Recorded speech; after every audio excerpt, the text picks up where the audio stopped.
I am a huge fan of the R5C. But now that we have the R5 Mark II out of the way, are they gonna come out with a new R5C Mark II? When is it coming? Should you wait if you're considering buying one? And what will it have? We're gonna talk about all of that in this video. Let's get into it.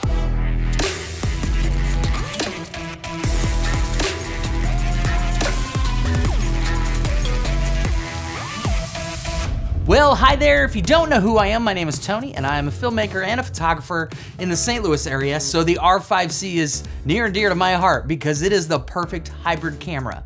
It's different than any other Canon camera because it's the first one that's ever had both operating systems in its body, which is crazy. If you think about it, I know that people are like, the R5 Mark II shoots beautiful video, and I bet it does, but it doesn't have that operating system that I just love from using the C70 and the C300s and the C400s and all of that. And so as soon as I switch over to video on the R5C, I'm ready to go, and I'm used to all of those features, and I've just loved getting to know this R5C the past couple months since I bought this. And in fact, I wish I would have bought it when it first came out. But there was a couple setbacks and a couple really good firmware upgrades that they've done, and this camera is now really usable in the field, especially with the new E6P batteries that came out with the R5 Mark II. So I'm, looking at what should I buy? Should I buy another R5C? Should I buy an R5 Mark II? I actually have a whole video on that, so go ahead and watch that if you want. But today we're talking about if you're getting ready to buy a new camera and you're looking at the R5C, should you hold out until that R5C Mark II comes out, or maybe get the R5 Mark II? We're gonna look at some of the speculations and rumors that are on the internet and see maybe they're not even coming out with another R5C, and it's kind of like the 1DC, if you remember that. It was like a 1DX with a cinema style of it. And so are they gonna do that? Well, from everything that I've seen in the rumors, which this channel usually doesn't talk about rumors that much, so it's gonna be a little bit more of a wish list of what I want Canon, please hear me. These are the things that I would love to see in the R5C Mark II. What I've seen in the rumors is that there's a strong possibility that they're working on the next generation R5C already. And if it follows that same pattern that it did before, the R5 came out in 2020 and the R5C came out in 2022. So we may have another year or two before we see another camera. But the good news is everything I'm seeing is they are actually gonna come out with one, which makes me really happy. Now, what's gonna set it apart from the R5C that I think is incredible? We don't need any more resolution. The thing shoots 8K 60. Yeah, you have to have external battery, but there's so many good solutions now. I've just got a little battery that hooks onto my Ronin, or I use one of these little battery plates that you can stick a V-mount on the back, and it plugs in with USB-C, and it's so simple right now.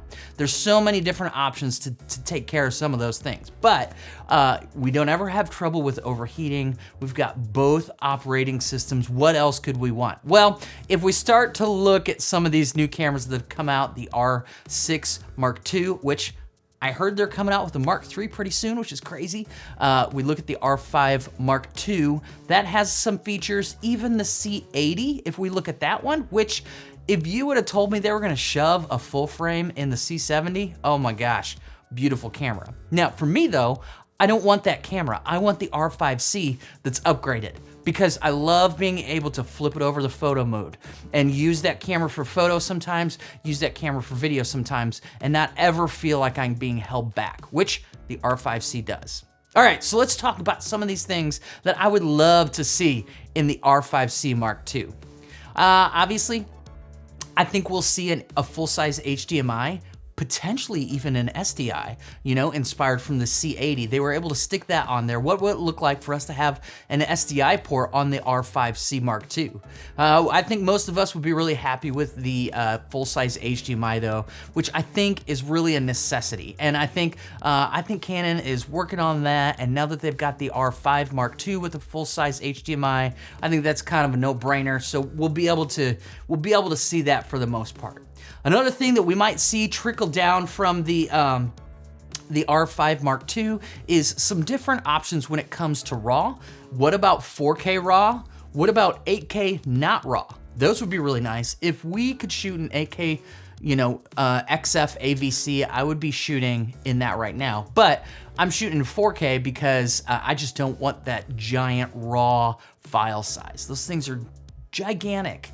But it would be cool if we had an 8K not raw, like an XF AVC or an HEVC, any of those 8K versions. Same thing with the 4K raw. That's interesting too, which I've seen on some of these cameras. And so obviously the C80 has that, but that's partially because it's setting some tiers up. It's trying to not cannibalize the prices, the sales of the C400, and they stick that little SD card in there, which I really wish that the C80 would have had a CF Express Type B, like all my other cameras, which is great. But I think some other variations of that 8K and 4K would be really welcome for me.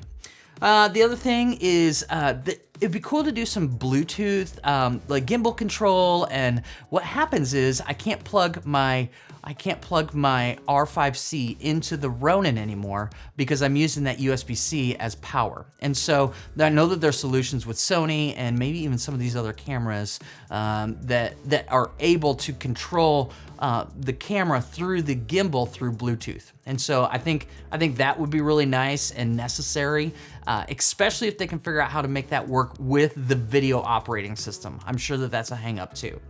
Another thing is, what about some of these features that we've seen on the C80? How do you separate the C80 from the R5C Mark II? Could it have triple base ISO? That would be really nice. After looking at the footage, it looks beautiful at those different base ISOs. I don't think we're gonna see an ND filter built into the R5C. I just think that it's a different market and I would love to see it, but I just don't think that's realistic.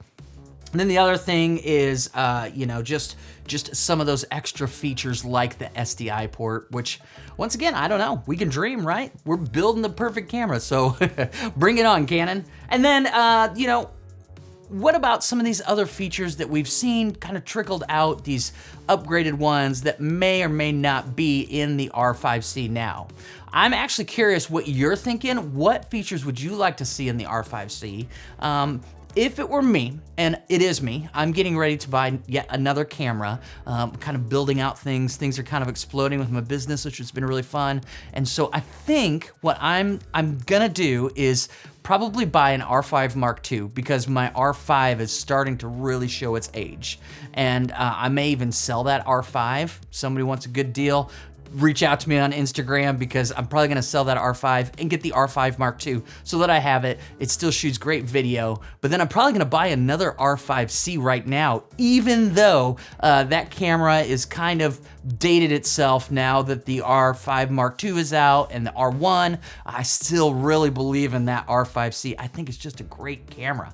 And so I think I'm gonna buy another one, and I don't imagine that they're gonna come out with one. Maybe if they do, it would be near the end of 2025, and I can make a lot of video in between now and then. And then once they come out with an R5C Mark II, I'm gonna pick that thing up. Curious what you're thinking though. Leave some comments in the comment sections. What are some of the features that an R5C Mark II must have? I think that they've kind of worked through the battery solution. In fact, I think the R5 Mark II actually has just as good or maybe a little worse battery life than the R5C with these new E6P batteries. That was one, but I mean, sure, they can improve battery life. That's always up in the air.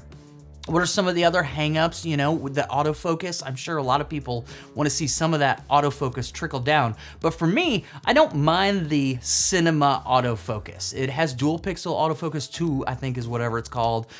Might be kind of nice to be able to select your subject, but I don't want a full-on R5 Mark II autofocus system on my video because I love the way that I can set up the autofocus for cinema in the R5C. And I should make a video on that, shouldn't I? Let me know if you want me to make an autofocus for the R5C video and kind of explain why I like the difference between photo autofocus and video autofocus. A couple other random things, obviously better low light, better noise, all of that, is good, but for the most part, the R5C is almost the perfect camera for me. So let's fine tune a couple of those things, give it the new processors and the new sensors, and what do you think? Does it need a completely different new sensor? I don't know. Does it need the R5 Mark II sensor? Might be nice. Does it need a global shutter? Probably not. That would kind of raise that price up to the next level. All the different things. So anyways, subscribe to this channel if you haven't already, and if you're on the fence between the R5C and the R5 Mark II, go watch my video that I did about it. It's really good.